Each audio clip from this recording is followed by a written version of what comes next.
Hello everybody, welcome to Klaus to the Heart here on YouTube.com. I am Jason Klaus. We thank you so much for taking time out of your day, out of your week to watch the show. Your support means a tremendous amount to us. I say it every week. This week is no exception. We got a lot of things going on with our lives, so the fact that you take time out of your day to watch this, listen to it if you're at work or driving or whatever the case may be, we certainly appreciate it. And of course, if you have any kind of feedback, show ideas, topics that you'd like covered, somebody needs a shout out, by all means send us an email at klaustotheheart@gmail.com and we will get that on the air for you as soon as we possibly can. And a quick programming note, next week's show is going to be a little bit different. We are going to revisit the Klaus to the Heart live stage show that we did at Fisher Hall in Frankenmuth at the start of January there, and I have acquired the raw footage from it, so we're going to take bits and pieces of that show and condense it. I think the show itself will end up being like an hour and a half. We're going to cut that down, get rid of some of the nonsense, as it were, because I've gotten quite a few questions. Was the show taped? Are we going to see the show? For those who were not able to make it to Frankenmuth on January the 5th. We're going to go back and kind of look at it, and so that will be next week's episode. We were going to aim for it this week, but when you go through an hour and a half of footage and you're trying to find the greatest hits, as it were, it was a little bit more time consuming than I had anticipated, but we are going to have that on tap, and that will be available next week on Klaus to the Heart.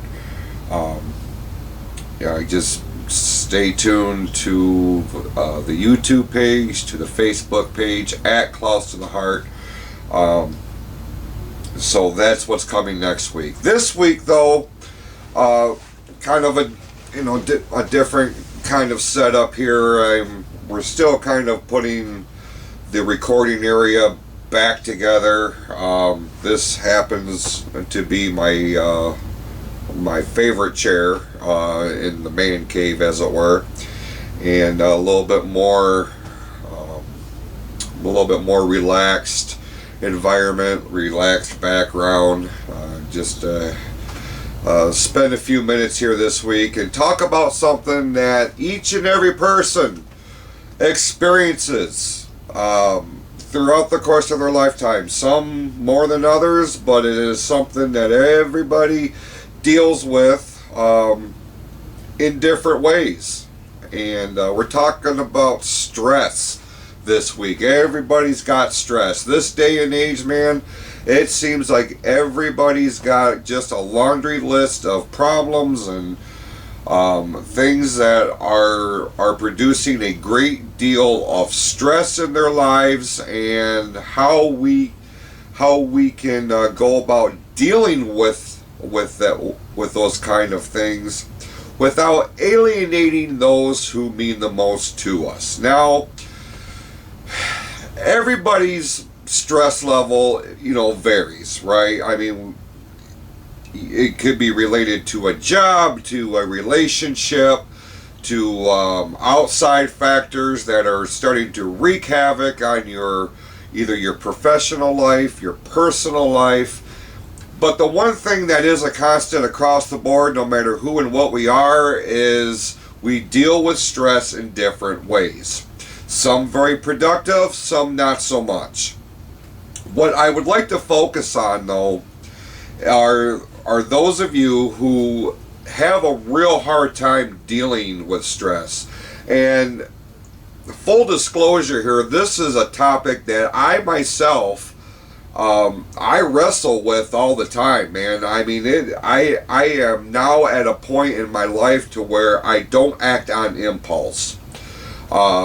when a stressful situation comes up in my life, that's something that's not going according to my plan or where I think I need to be, um, there was a time that I would just, I mean, the first thing that came to mind was the first thing out of my mouth. And more often than not, it did not result in anything favorable for me. In fact, more often than not, it created more problems for me. And I'm sure a lot of you go through that same thing.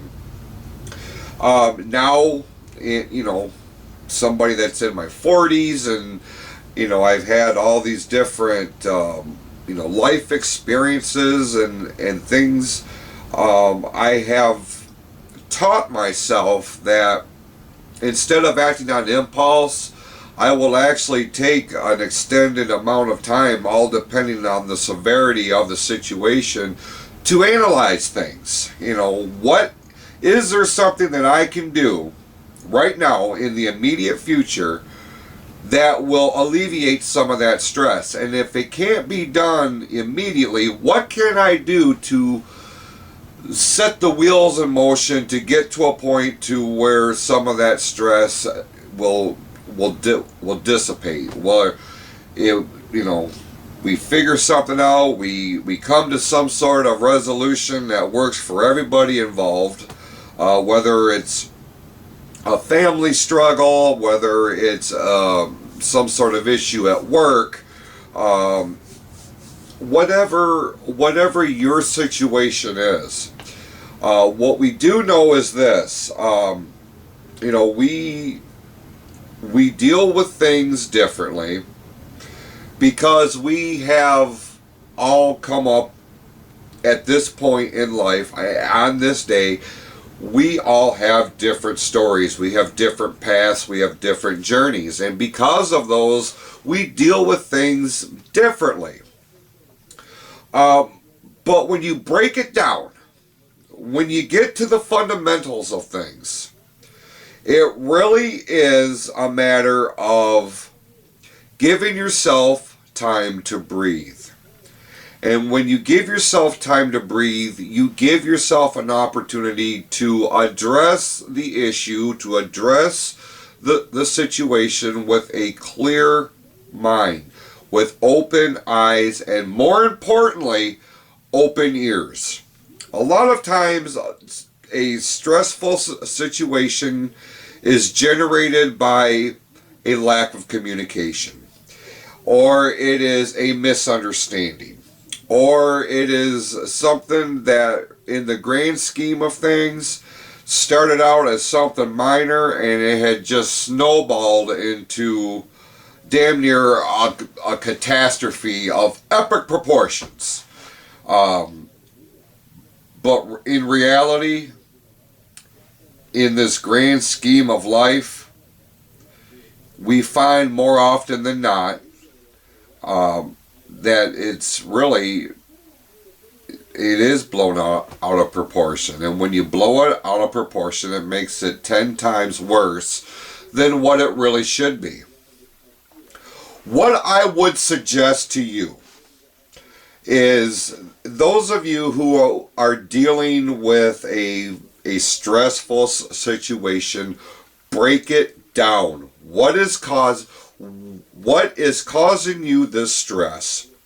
What is it, and who is it that is a contributor to the way that you're feeling?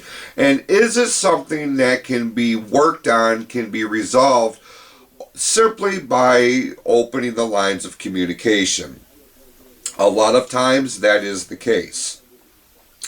In some cases, when things are really of a more personal nature, if somebody feels like they have been personally attacked, if they feel like they have gotten themselves involved in a situation to where, there's a lot of hurt feelings, there's a lot of broken hearts, there's a lot of just a lot of different factors that are contributing to these feelings that you're having. And a lot of times we ourselves, as we deal with these as we deal with these situations, our egos come into play, because our egos tell us that we are the greatest thing since sliced bread. And whenever something doesn't go our way, it's always somebody else's fault, right? If this hadn't happened, I wouldn't be here. If that hadn't been said or done, we wouldn't be where we're at right now.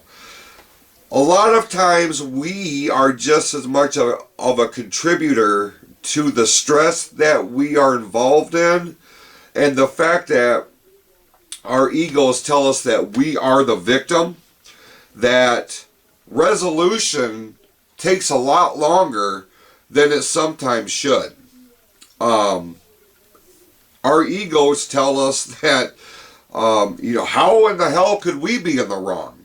I'm the one who's stressed, so how can I be the one in the wrong if I'm the one who's stressed? We all have gone through this before. I mean, but when you really take an objective view of it, and I'm not talking about something that, a personal falling out with a longtime friend or a business associate or anything like that, because a lot of times in that circumstance, it's a two-party deal or a three-party deal, or however many people are involved in this circle of stress.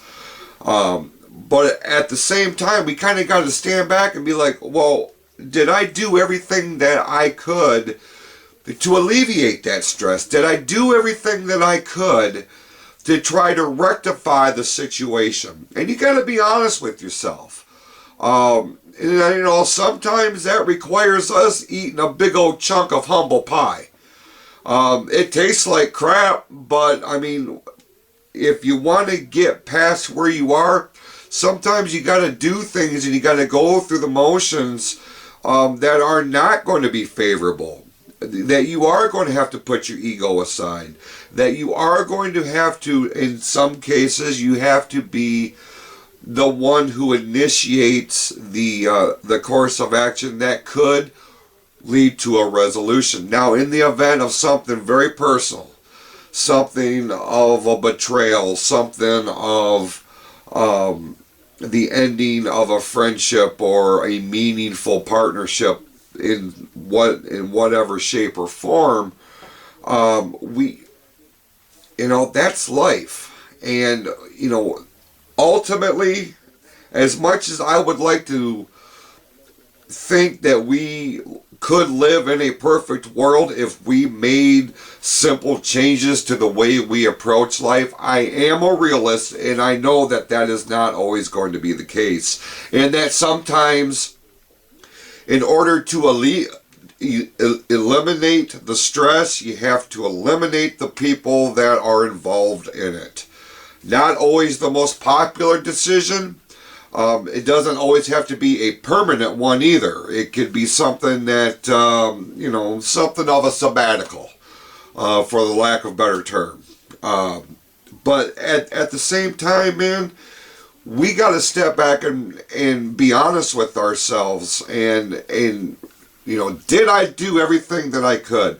If you feel in your heart of hearts that you have done everything that you possibly could to eliminate that stress, and you still don't get the results that you were hoping for, well, you chalk that up as a loss and you move on and focus on another endeavor or another course of action that will be more beneficial for you mentally, emotionally, and physically. Because stress affects all of them things, right? When we are stressed out, it takes a toll on our hearts, our bodies, and our minds, and the way that we see things. And I realize I go through it quite often. if things aren't going the way that I think that they should, I too have to step, I have to take a step back, be like, did I do everything that I could? If I feel like I have, and things are still not going where I want them to go, well, then I need to reevaluate what I'm doing, and I need to figure out what the best course of action is going to be. The biggest thing that we do, the biggest mistake that we make when we are dealing with a stressful situation, is that we tend to take it out on those who mean the most to us, that may not be involved directly with the situation that is causing you so much stress. In fact, pardon me, we tend to take the people that we hold most near and dear, we take them for granted. We just assume that they're always going to be there and that they're going to deal with our assholishness. That is not always going to be the case. And the more times you go to that well, the more times you are withdrawing the proverbial water from that well to the point to where the well dries up. Then you find yourself in a situation to where the one that you held most near and dear, you have pushed them away so far because you have used that comfort level as your escape. And what I mean by that, now tell me how many of you have done this, because I know I have. Instead of relying on those people, instead of accepting the help and the guidance and the advice that a loved one, a dear one, a friend that you cherish, instead of listening to what they're telling you, instead of leaning on the people, you're knocking them down based on your words, on your actions. A lot of people, when they get into a very stressful situation, their first course of action is to yell and scream and to erupt into this volcano of rage and animosity. And because in the back of our minds we know that our friends and our loved ones, the ones that are a constant in your life, you take that for granted, in the fact that you think that you can treat them and you can talk to them any way that you see fit, and they're just going to roll it off the shoulder because, oh, well, they know that I'm stressed, so it's okay if I talk to them like a dog. And I'm here to tell you, that is not the case. That is not the right way to handle it.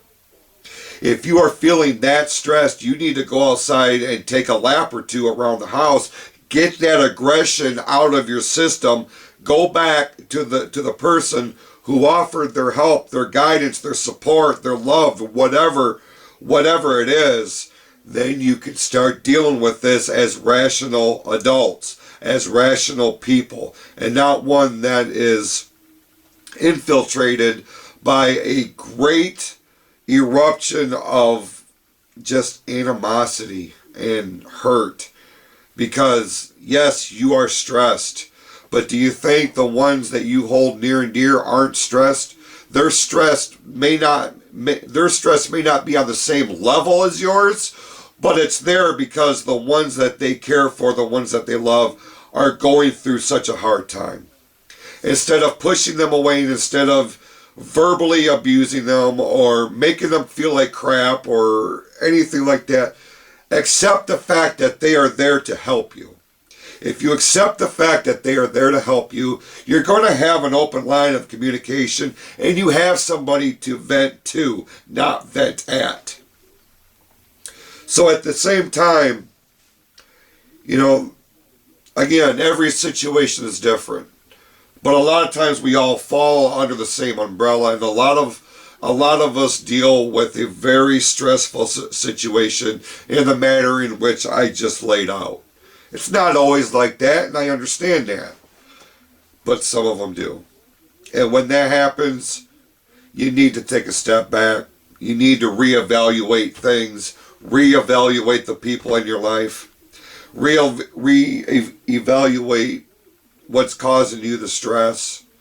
And if there's somebody there that's willing to be there for you, that's not an invitation to treat them any way that you see fit because you're having a bad day, bad week, bad month. Shit just ain't going right for you. So it's not necessarily their fault. They just want to help. We need to remember that. I have done it many times in the past. And looking back on that, as I was preparing for this week's episode, I was thinking back to several different instances where there were people who were there to help me, and I talked to them like they were pieces of crap, and I feel terrible about that now. I can't change the past. All I can do is improve for the future, and the same can be said for you too. With that being said, I don't want to make this a terribly long episode, but if you need somebody to vent to, you need an avenue to where if you're in a situation where you just need an avenue to vent. You have an issue, you have a problem, you need something's on your mind, something's heavy on your heart. You feel like nobody else is listening to you. You need somebody that's just going to listen to you. That's one of the reasons why we created the email. By all means, send me an email. Let me know what's happening. If I think I can provide you with some sort of guidance or a word or two of encouragement, or just the fact that you know that you are not alone, drop us an email at closetotheheart@gmail.com. I read every single thing that comes in. I don't have a team of people that read the emails for me. I'm not that big yet. I don't think I could ever get big enough to where I'm not going to read something that somebody writes to me or writes to the show. I have 2 open ears, and if you need to vent, and 2 eyeballs too, in the case of an email, drop us an email. Leave us a message on the Facebook page. I do read them, and if I can help you, if I can shed some light on something, if I can give you a word of encouragement, that's what this show's about, and that's what I'm here for. So with that, we thank you so much for watching this episode of Close to the Heart. I hope you enjoy the rest of your week. Enjoy yourself and each other. We'll see you next week.